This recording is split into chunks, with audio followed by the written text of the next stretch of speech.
வணக்கம். தங்கத்தின் விலை இப்போது எப்படி ராக்கெட் மாதிரி ஏறிக்கொண்டே இருக்குது பார்த்தீங்களா? இன்று 22 கேரட் தங்கம் ரூபாய் 8500 தாண்டிய நிலையில் பலரும் ஒரே கேள்வியை கேட்கிறார்கள். இன்னும் எவ்வளவு ஏறும்? கிராம் ரூபாய் 30,000 ஆகுமா? இந்த வீடியோவில் செபி பதிவு செய்யப்பட்ட முதலீட்டு நிபுணர் சையத் அபுதாகிர் அவர்கள் தந்த விவரத்தின் அடிப்படையில் இந்த விலை ஏற்றத்தின் பின்னுள்ள ரகசிய காரணிகள் மற்றும் எதிர்கால நோக்கு பற்றி முழுவதுமாக பகுப்பாய்வு செய்ய போகிறோம். முதலில் புரிந்து கொள்ள வேண்டியது என்னவென்றால், இந்த விலை ஏற்றம் தற்செயல் அல்ல. இதற்கு 3 பெரிய காரணிகள் உள்ளன. Reason 1, global uncertain. உலகம் முழுவதும் போர்கள் மற்றும் அரசியல் நெருக்கடிகள் நிறைந்துள்ளன. Iran, Israel, Pakistan, Hamas, Russia, Ukraine போன்ற இடங்களில் நடக்கும் மோதல்கள் அந்த நாடுகளில் உள்ள விலை மதிப்புள்ள அரிய பொருட்களுக்காக, அதாவது நேச்சுரல் ரிசோர்ஸ் உள்ள போட்டியால் வந்தவை. இந்த நிச்சயமற்ற தன்மையில் நாடுகளும் முதலீட்டாளர்களும் தங்கள் பணத்தை பாதுகாக்க ஒரு பாதுகாப்பான புகலிடம், அதாவது சேஃப் ஹேவன் தேடுகிறார்கள். அந்த புகலிடம்தான் தங்கம். ரீசன் 2, தி டி-டாலரைசேஷன் ட்ரெண்ட்.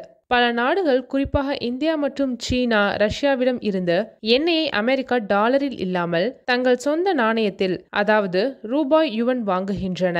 இது அமெரிக்க டாலரின் ஆதிக்கத்தை சவாலுக்கு உட்படுத்துகிறது. இதைத்தான் கோல்டு வார் என்று ஈவன் சொல்லலாம். இதனால் டாலரில் நம்பிக்கை இல்லாத நாடுகள் தங்கள் இருப்புகளை தங்கத்தில் சேமிக்க ஆரம்பித்துவிட்டன. Reason 3, the Trump factor, the biggest reason. நிபுணர் சையத் அபுதாகிர் கூறுகிறார், இப்போதைக்கு தங்கம் விலை ஏறியதற்கு முக்கியமான காரணம் ட்ரம்ப் தான். ஏன்? அவரது பேச்சு மிகவும் நிலையற்றது. காலையில் ஒரு பேச்சு, மாலையில் ஒரு பேச்சு என்று மாறி மாறி பேசுவதால் உலக சந்தைகள் குழப்பமடைகின்றன. டாலரின் எதிர்காலம் பற்றிய நிச்சயமற்ற தன்மையை இது உருவாக்குகிறது. இதன் விளைவாக மக்கள் டாலரில் முதலீடு செய்ய பயப்பட அந்த பணம் தங்கத்தின் பக்கம் ஓடுகிறது. இப்போது அனைவரின் மனதிலும் உள்ள முக்கிய கேள்விக்கு வருவோம். நிபுணர் கூறுகிறார், இப்படியே நிலைமை போனால் தங்கம் கிராம் ரூபாய் 30,000 வரை செல்ல வாய்ப்புள்ளது. ஆனால் இன்னும் ஒரு அதிரடி வார்த்தை.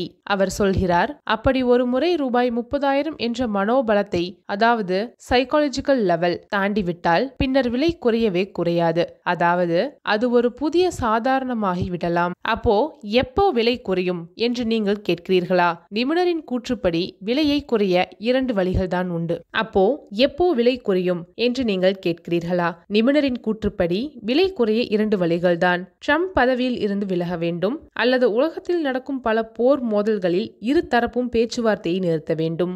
இந்த 2 நிபந்தனைகளில் ஏதாவது ஒன்று நடந்தால்தான் தங்க விலையில் கணிசமான தணிவு காண முடியும். சுருக்கமாக, ட்ரம்பின் அரட்டை, போர்கள், நாடுகளின் தங்கம் சேமிப்பு. எதிர்காலம், கிராம் ரூபாய் 30,000 வரை ஏறும் சாத்தியம் உள்ளது.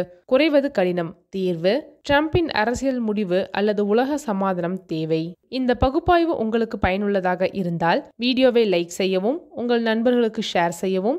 இது போன்ற நிதி ரகசியங்களை தெரிந்து கொள்ள எங்கள் சேனலை சப்ஸ்கிரைப் செய்ய மறக்காதீர்கள். கீழே கமெண்டில் உங்கள் கருத்தை சொல்லுங்கள். நீங்கள் என்ன நினைக்கிறீர்கள்? தங்கம் கிராம் ரூபாய் 30,000 ஆகுமா?